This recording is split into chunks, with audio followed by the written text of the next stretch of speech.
बेटी का धन और धंधा। सुंदर शीतल बेतवा नदी दो ऊंचे कगारों के बीच बहती हुई बड़ी मनमोहक लग रही थी। इस नदी के एक कगार पर एक छोटा सा गांव बसा हुआ है, जो अपने इतिहास और ऐतिहासिक खंडरों तथा चिन्हों के लिए विख्यात है।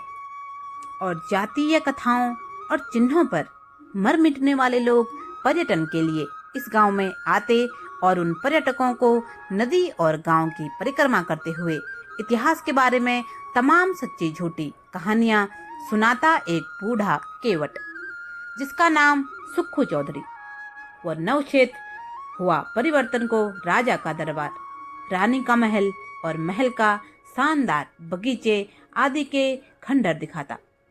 यही उसकी रोजी रोटी का मुख्य साधन था और नदी से निकलने वाले मछलियां और अन्य जीव जंतु उसके भोजन का मुख्य साधन। उसका गाइड का काम और उसकी सेवा से ग्राहक कितने प्रसन्न होते कि उसे अक्सर ऊंची कीमत देकर वापस लौट जाते। सुक्खू चौधरी कमाते तो अच्छा थे, परंतु जितना बड़ा मुंह था उतना बड़ा ग्रास न था। 3 लड़के, 3 बहुएं और कई पौत्र पौत्रियां थी। लड़की केवल एक थी और उसका नाम गंगाजली था।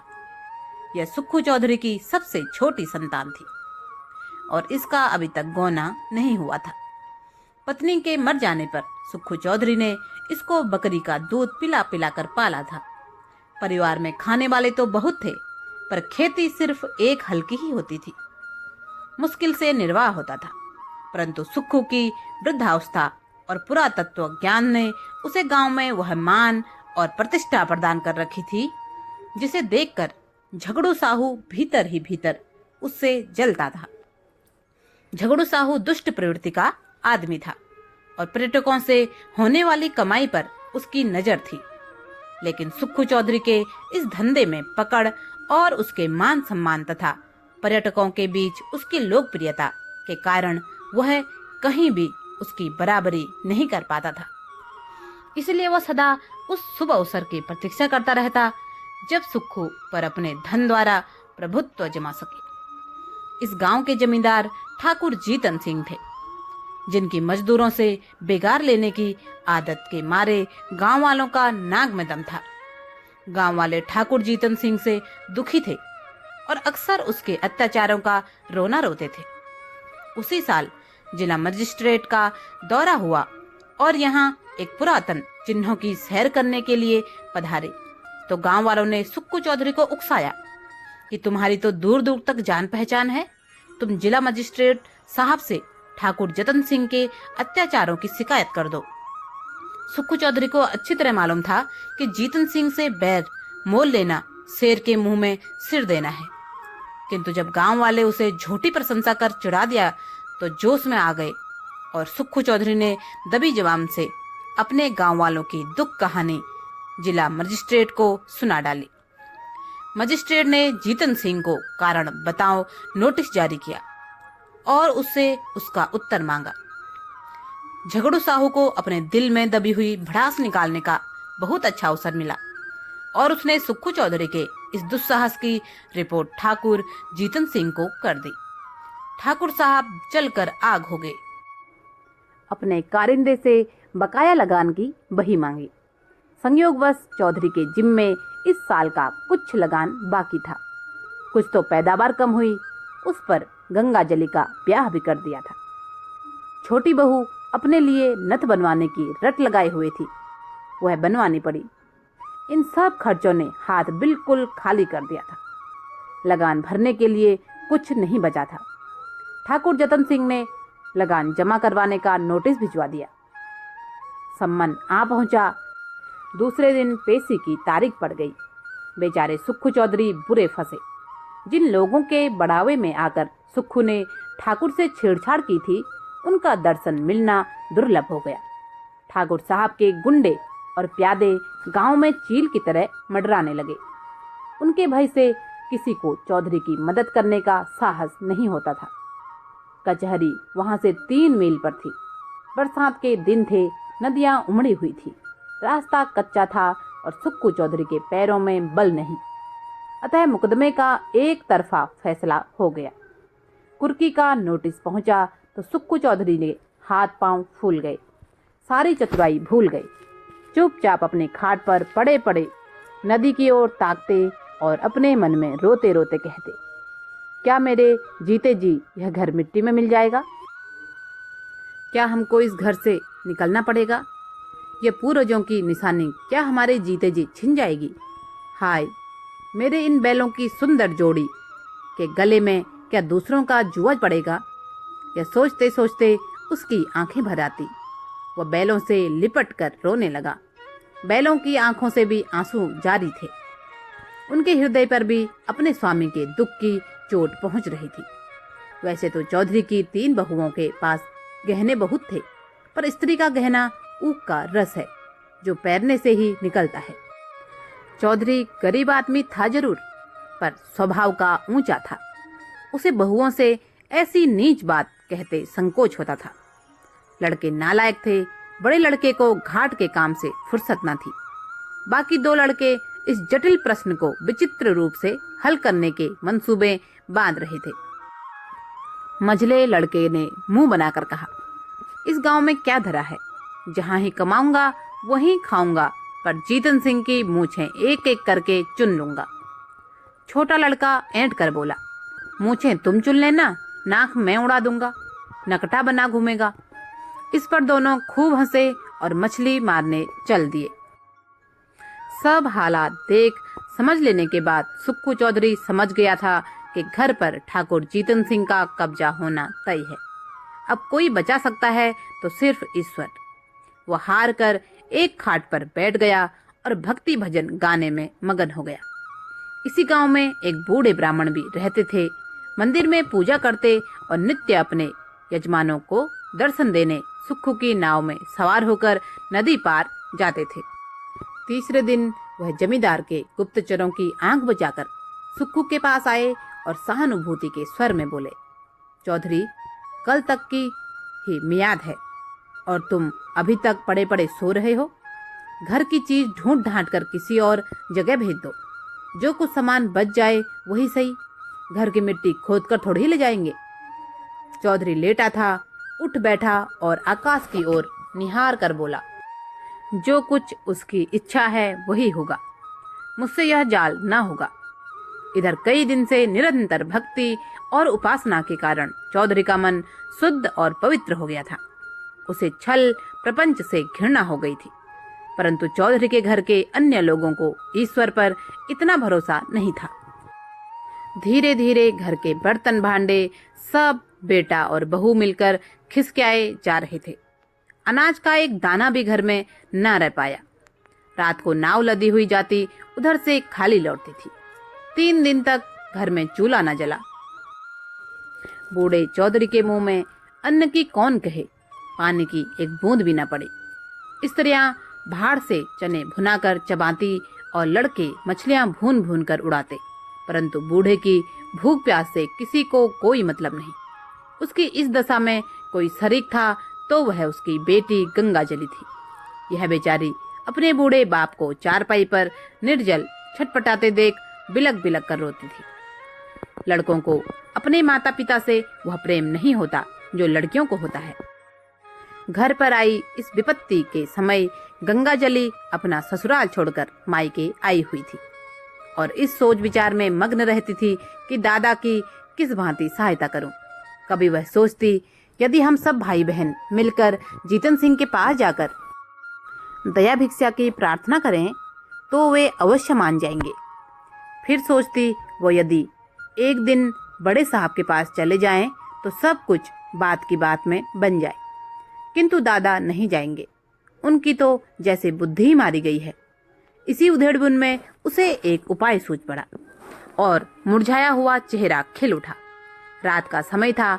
चौधरी खाट पर पड़े उच्च स्वर में भजन गाकर ईश्वर को याद कर रहे थे। गंगाजली उनके पास जाकर खड़ी हो गई।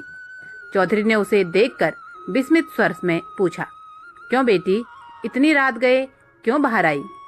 गंगाजली ने कहा, बाहर रहना तो भाग्य में लिखा है, घर में कैसे रहूं? सुक्खू ने जोर से हाँक लगाई। कहाँ गए तुम कृष्ण मुरारी, मेरे दुख हरो। गंगाजली खड़ी थी, बैठ गई और धीरे से बोली, भजन गाते तो आज 3 दिन हो गए। घर बचाने का भी कुछ उपाय सोचा है कि इसे यूं ही मिट्टी में मिला दोगे? हम लोगों को क्या पेड़ के तले रखोगे? चौधरी ने व्यथित स्वर से कहा, बेटी, मुझे तो कोई उपाय नहीं सूझता। भगवान जो चाहेंगे होगा। और फिर चिल्लाकर बोला, बेग चलो गिरधर गोपाल, काहे विलंब करो। गंगाजली ने कहा, मैंने एक उपाय सोचा है, कहो तो कहूँ। चौधरी उठकर बैठ गए और पूछा, कौन उपाय है बेटी? गंगाजली ने कहा, मेरे गहने झगड़ू साहू के यहाँ गिरो रख दो। मैंने जोड़ लिया है, देने भर के रुपए हो जाएंगे। चौधरी ने ठंडी सांस लेकर कहा, बेटी, तुमको मुझसे यह बात करते लाज नहीं आती? वेद शास्त्रों में मुझे तुम्हारे गांव के कुएं का पानी पीना भी मना है। तुम्हारी ठोड़ी में भी पैर रखने का निषेध है। क्या तुम मुझे नरक में ढकेलना चाहोगी? गंगाजली उत्तर के लिए पहले ही से तैयार थी। बोली, मैं अपने गहने तुम्हें दिए थोड़ी ही देती हूँ। इस समय लेकर काम चलाओ, चैत में छुड़ा देना। चौधरी ने कड़क स्वर में मना कर दिया। गंगाजली उत्तेजित होकर बोली, तुमसे यह न होगा, तो मैं खुद ही जाऊंगी। मुझसे घर की यह दुर्दशा नहीं देखी जाती। चौधरी ने झुंझला कर कहा, बिरादरी में कौन मुंह दिखाऊंगा? जग हंसाई के लिए मैं अपना धर्म न बिगाड़ूंगा। गंगाजली बिगड़ कर बोली, मेरी बात नहीं मानोगे तो तुम्हारे ऊपर मेरी हत्या पड़ेगी। मैं आज ही इस बेतवा नदी में कूद पड़ूंगी। तुमसे चाहे घर में आग लगते देखा जाए, पर मुझसे तो ना देखा जाएगा। चौधरी ने ठंडी सांस लेकर कातर स्वर में कहा, बेटी, मेरा धर्मनाश मत करो। यदि ऐसा ही है तो अपने किसी भावज के गहने मांग कर लाओ। गंगाजली ने गंभीर स्वर में कहा, भावजों से कौन अपना मुंह नोचवाने जाएगा? उनको फिक्र होती तो क्या मुंह में दही जमा था? कहती नहीं। चौधरी निरुत्तर हो गए। गंगाजली घर में जाकर गहनों की पिटारी लाई और एक एक करके सब गहने चौधरी के अंगोछे में बांध दिए। चौधरी ने आंखों में आंसू भरकर कहा, हाय राम, इस शरीर की क्या गति लिखी है। यह कहकर उठे, बहुत संभालने पर भी आंखों में आंसू न छिपे। रात का समय था। बेतवा नदी के किनारे किनारे मार्ग को छोड़कर सुक्खू चौधरी गहनों की गठरी कांख में दबाए इस तरह चुपके चल रहे थे मानो पाप की गठरी लिए जाते हैं। जब वह झगड़ू साहू के मकान के पास पहुंचे तो ठहर गए। आंखें खूब पोंछी सांप की, ताकि किसी को यह पता न चले कि चौधरी रो रहा था। झगड़ू साहू एक मोटा ऐनक लगाए बही खाता पड़ते हुए हुक्का पी रहे थे और इसी समय सुक्खू चौधरी ने आकर कहा, जय राम जी। झगड़ू साहू ने देखा, पहचान कर बोले, जय राम जी की चौधरी, कहो मुकदमे में क्या हुआ? यह लेन देन बड़े झंझट का काम है, दिन भर सिर उठाने की छुट्टी नहीं मिलती। चौधरी ने पोटली को खूब सावधानी से छिपाकर लापरवाही के साथ कहा, अभी तक तो कुछ नहीं हुआ, कल डिग्री होने वाली है। ठाकुर साहब ने न जाने कब का बैर निकाला है। हमको 2-3 दिन की भी मोहलत होती तो डिग्री न जारी होने पाती। झगड़ू साहू ने विस्मित होकर पूछा, तुमको रुपयों की चिंता? घर में भरा है, वो किस दिन काम आवेगा? झगड़ू साहू ने यह कोई व्यंग बाण नहीं छोड़ा था। वास्तव में उन्हें और सारे गांव को विश्वास था कि चौधरी के घर में लक्ष्मी महारानी का अखंड राज्य है। चौधरी का रंग बदलने लगा। बोले, साहू जी, रुपया होता तो किस बात की चिंता थी? तुमसे कौन छिपाव है? आज 3 दिन से घर में चूल्हा नहीं जला, रोना पीटना पड़ा है। अब तो तुम्हारे बसाए ही बसूंगा। ठाकुर साहब ने तो उजाड़ने में कोई कसर न छोड़ी। झगड़ू साहू जीतन सिंह को खुश करना जरूर चाहते थे, पर साथ ही चौधरी को भी नाखुश करना मंजूर न था। सुंदर सूंड ना सही, मूल और ब्याज एक साथ भी उनको मिल जाए तो मदद करने को तैयार थे। बोले, क्या कहें चौधरी जी, खर्च के मारे आजकल हम ही तबाह हैं। लहने वसूल नहीं होते, टैक्स का रुपया देना पड़ा, हाथ बिल्कुल खाली हो गया। तुम्हें कितना रुपया चाहिए? चौधरी ने कहा, 100 रुपए की डिग्री है, खर्च वर्च मिलाकर 200 के लगभग समझो। झगड़ू अब अपने दांव खेलने लगा। पूछा, तुम्हारे लड़कों ने तुम्हारी कुछ भी मदद न की? वह सब भी तो कुछ न कुछ कमाते ही होंगे। साहू जी का यह निशाना ठीक पड़ा। लड़कों ने लापरवाही से चौधरी के मन में जो कुलसित भाव भरे थे वह सजीव हो गए। बोले, भाई, लड़के किसी काम के होते तो यह दिन क्यों देखना पड़ता? उन्हें तो अपने भोग विलास से मतलब है। घर गृहस्थी का बोझ तो मेरे सिर पर है। मैं इसे जैसे चाहूं संभालूं, उससे कुछ सरोकार नहीं। मरते दम भी गला नहीं छोड़ता। मरूंगा तो सब खाल में भूसा भरकर रख छोड़ेंगे। झगड़ू ने तीसरा तीर मारा। क्या बहुओं से भी कुछ न बन पाया? चौधरी ने उत्तर दिया, बहू बेटे सब अपनी अपनी मौज मस्त में हैं। मैं 3 दिन तक द्वार पर बिना अन्न जल के पड़ा था। किसी ने बात भी नहीं पूछी। कहाँ की सलाह, कहाँ की बातचीत। बहुओं के पास रुपए न हों पर गहने तो हैं, और वे भी मेरे बनाए हुए। इस दुर्दिन के समय यदि 2-2 थान उतार देती तो क्या मैं छुड़ा न देता? सदा यही दिन थोड़ी रहेंगे। झगड़ू समझ गए कि यह महज जबान का सौदा है, और वह जबान का सौदा भूल कर भी नहीं करते थे। बोले, तुम्हारे घर के लोग भी अनूठे हैं। क्या इतना भी नहीं जानते कि बूढ़ा रुपए कहाँ से लाएगा? अब समय बदल गया। या तो कुछ जायदाद लिखो या गहने गिरवी रखो, तब जाकर रुपया मिले। इसके बिना रुपये नहीं मिल सकते। हाँ, तो जब घर वालों को कोई इसकी फिक्र नहीं तो तुम क्यों व्यर्थ जान देते हो? यही ना होगा कि लोग हंसेंगे, सो लाज कहाँ तक निभाओगे? चौधरी ने अत्यंत विनीत होकर कहा, साहू जी, यह लाज तो मारे डालती है। तुमसे क्या छिपा है? एक वह दिन था कि हमारे दादा बाबा महाराज की सवारी के साथ चलते थे, और एक दिन यह भी है कि घर की दीवार तक बिकने की नौबत आ गई। कहीं मुंह दिखाने को भी दिल नहीं चाहता। यह लो गहनों की पोटली। यदि लोक लाज न होती तो इसे लेकर भी यहाँ न आता, परंतु यह अधर्म इसी लाज निभाने के कारण करना पड़ा है। झगड़ू साहू ने आश्चर्य में होकर पूछा, यह गहने किसके हैं? चौधरी ने सिर झुकाकर बड़ी कठिनता से कहा, मेरी बेटी गंगा जली के। झगड़ू साहू स्तंभित हो गए। बोले, अरे राम राम, बेटी का धन। चौधरी ने कातर स्वर में कहा, डूब मरने को जी चाहता है। न जाने नारायण कब मौत देंगे। भाई की 3 लड़कियां ब्याही, कभी भूल कर भी उनके द्वार का मुंह नहीं देखा। परमात्मा ने अब तक तो टेक निभाई है, पर अब न जाने मिट्टी की क्या दुर्दशा होने वाली है। झगड़ू साहू लेखा जौ बक्सी 100 के सिद्धांत पर चलते थे। सूद की एक कौड़ी भी छोड़ना उनके लिए हराम था। यदि 1 महीने का एक दिन भी लग जाता तो पूरे महीने का सूद वसूल कर लेते। जीवन में कभी उसने 1 रुपये का भी रहम नहीं किया, किंतु आज बेटी का धन देखकर उसके रोंगटे खड़े हो गए। आंखों के आगे साक्षात दुर्गा त्रिशूल लिए खड़ी हो गई। खूब अच्छी तरह से समझता था कि बेटी का धन जिसे फला वह 7 जन्मों के लिए तर जाता है, और जिसे हाय लगी उसकी 7 पीढ़ियां नष्ट हो जाती हैं।